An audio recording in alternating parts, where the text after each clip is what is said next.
Главное управление разведки в своем сообщении заявило, что 21 ноября 2024 года РФ применила баллистическую ракету для удара по городу Днепр, вероятно, из состава комплекса «Кедр».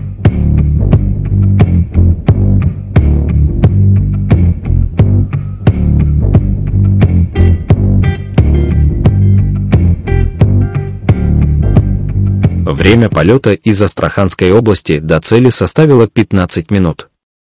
Так получается, что только в течение суток это уже третий вариант названия межконтинентальной баллистической ракеты, которой россияне ударили по Днепру 21 ноября. Но с другой стороны, мы можем положиться на оценку от Пентагона о том, что РФ применила экспериментальную разработку на базе РС-26 «Рубеж», из чего возникает простая логика: «Кедр» — это развитие рубежа.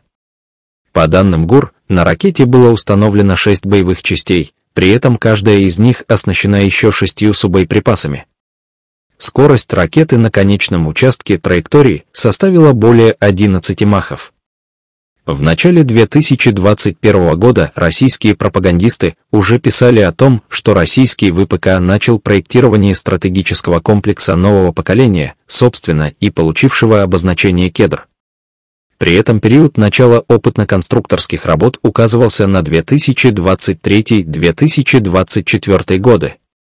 Упоминается «Кедр» и в журнале «Ветеран-ракетчик» за июль-сентябрь 2023 года, одного из журналов при РВСН, Вооруженных сил Российской Федерации.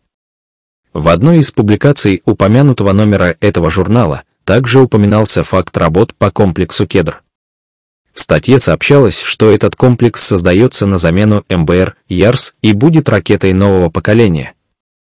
И что в отличие от своего предшественника, новая разработка по программе «Кедр» будет иметь большую мобильность и, соответственно, меньшую уязвимость.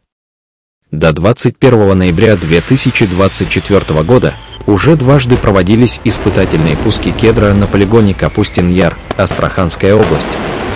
В октябре 2023 и апреле 2024 года соответственно. На этом все. Благодарим за лайки, подписку, комментарии.